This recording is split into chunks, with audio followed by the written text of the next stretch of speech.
during the summer, I took you guys along with me when I planted my elderberry bushes that we brought home from New York. And the berries are ripe now. The birds are trying to steal my berries. And all over Facebook and Instagram, I'm seeing lots of people sick with cold and flu-like symptoms already. As soon as those kids start back to school, you start seeing sore throat, fever, cough, all of that. So I went and picked the berries today, and I'm gonna go ahead and try to make the syrup. And I just thought I would take you guys along with me and show you how I'm gonna do it. But what I failed to mention is that if you don't know about elderberry syrup, there are properties in the berries that help to stave off cold and flu. It just is a boost for the immune system. So we're gonna test it out. We've seen lots of good responses from people who take it on a regular basis during cold and flu season. So we're gonna test it in our family, and we're gonna try to take a teaspoon a day and see if it helps us ward it off. Okay, so this is what the berries look like after they've been picked. They're such a beautiful color. You can just tell that they're just full of all sorts of goodness. That beautiful nightshade color. So you're gonna need your berries, and you're gonna need filtered water, and you're going to need raw honey, preferably local raw honey. All right, so what you're going to do is you're going to take your berries, and you're going to put those in your water in a saucepan. And you're going to simmer that for approximately 30 minutes. Then, once you have simmered your berries for 30 minutes, you're going to let that mixture cool completely. And once it has cooled, you're going to stir in your honey. Then, once your honey has been stirred in, you're going to pour it up into whatever you're going to use to keep your berries and your syrup. And your syrup, not your berries, just your syrup, because you're going to be straining the berries out. So I saved just an old maple syrup bottle, and I think it's going to be perfect. And I'll just use my funnel, and I'll just put a filter inside that funnel to pour my berry mixture into this bottle. And then it'll be ready to go for my family to take. So let's see what happens. You have to understand there's a learning curve here. I've never done this before, and I've never really handled elderberries before. So when I started trying to take them off of the stem, I realized that it was easy just to take all of them, whether they were dark or red or green, just to take all of them off at the same time. I poured them out on a plate, and now I'm just going to pick through them to see if I can get out all of the green and all of the stems that don't belong in there. So I just poured them out on a white Corelle plate, and now I'm going to begin the process of going through them. So this is what it looks like once I've poured all of my berries out on this plate. I put it on a white plate so it'd be easier for me to see. And I'm just going to go through, I'm spreading them out, trying to get them in an even, just a one layer, so that I can see any of the ones that are green that I need to pick out. So now I'm just going to take a few minutes, and I'm going to go through and I'm going to pull out all the green ones, like these right here, and the little stems, and get it to where it's just the dark berries. And that will take just a few minutes, and then we'll begin cooking the berries. Here we go. I'm all finished going through my berries, pulling out the stems, pulling out the berries that did not ripen. Here is the cup of the ones that did not ripen. So you see, it really was not that many. I'm very happy with that. Just a few stems and just a few green berries. And I ended up with almost exactly a half a cup. You see here in my little vintage measuring cup. So since I have a half a cup of berries, I'm going to go back and double check my ratio for honey and water. And once I figure that out, I'll start the cooking process. One thing that I failed to mention is that there are still several bunches or clusters of berries on the plants that have yet to ripen. So I did not expect this harvest to fill the bottle that I have. It's only going to fill a portion of the bottle, and what I will do is, as I continue to make batches, I'll just pour them all into the same bottle until that bottle's full. Then I have another bottle waiting. But this batch is going to be 1/2 cup of berries, and I'm going to start with 1 cup of water, and as it cooks it's going to reduce by almost half. And so we're going to start that process now.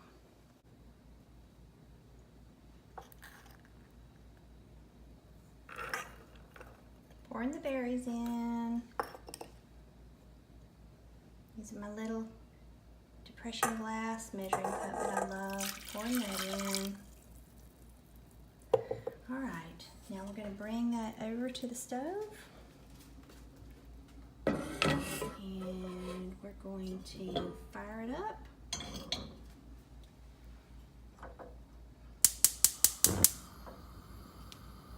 And we're going to let the simmer begin. Don't y'all love my antique kettle right here? I have to tell you a little bit about that kettle.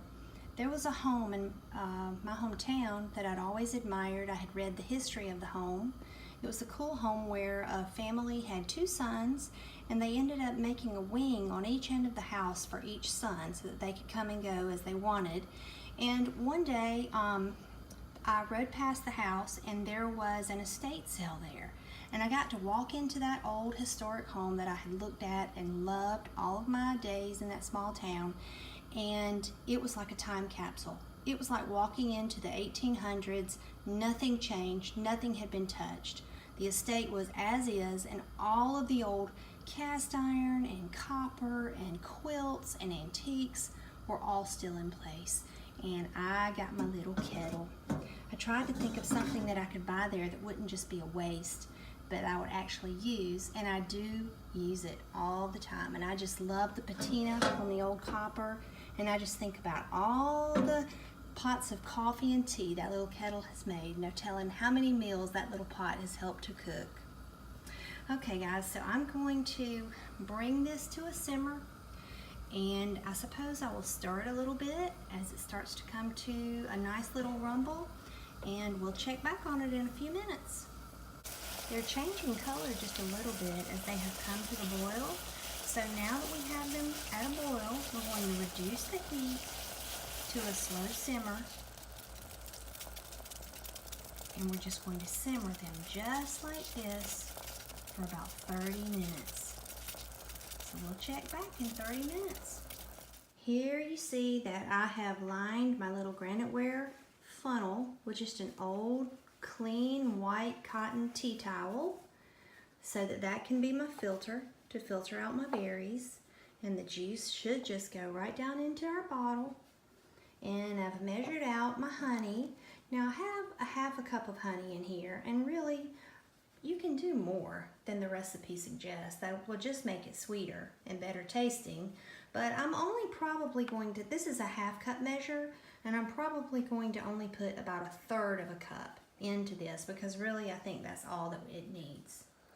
I'm taking my measuring cup and I'm going to use it to mash the berries so that they'll go ahead and burst, and that will allow me to get the most juice possible out of them. Well, this is what it looks like. This is what it has reduced to. So now what I'm going to do to let it cool, because I told you it has to cool completely. So what I'm going to do is I'm going to pour it into my little glass here. And we're going to let it just cool off. Oh, it's stinging up the camera. And I'm going to get all that goodness down in there and let it cool. Let it cool good. I'm going to have to use a spoon, so I'll cut the camera off, get a spoon and get all of that out, and I'll pick back up where I left off. The berries all into the little glass, and then I took just about a teaspoon of water and swished it around in the pot just to get the last bits of goodness out of that pot. Don't want to waste any of it. So now what I'm going to do is let that sit here for just a minute, and then I'm going to pour the honey. I'm going to pour the berries off, strain it, and then add the honey. And I'll show you the final result. So I'm taking a spoon and I'm pressing it down, and you can see the juice coming out of the funnel into the bowl. That way none of the juice from the berries is wasted. And the cloth is catching the leftover from the berry, the pulp and the skin of the berry.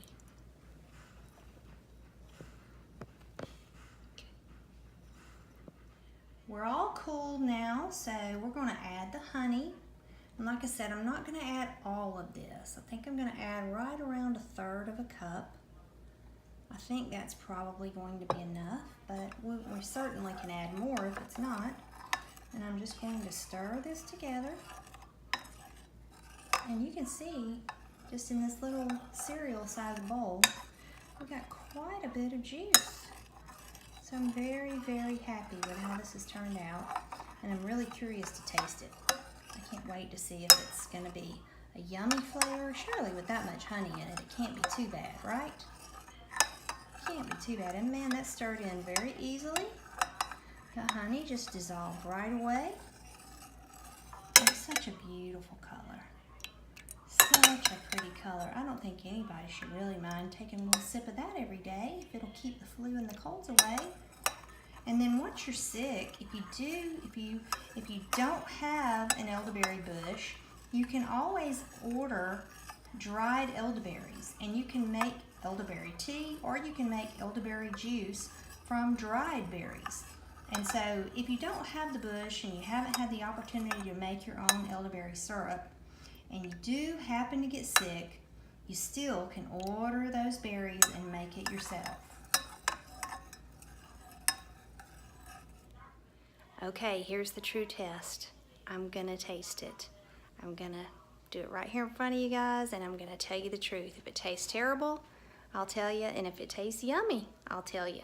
And I'm gonna try to get one of my children to taste it and let you know what they think too, if I can talk them into getting on the camera. So here we go.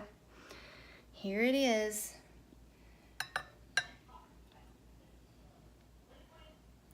All right, here we go.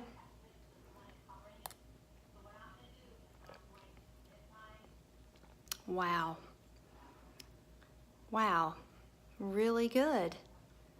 It kind of reminds me of like a cane patch syrup. It almost has a little bit of that flavor.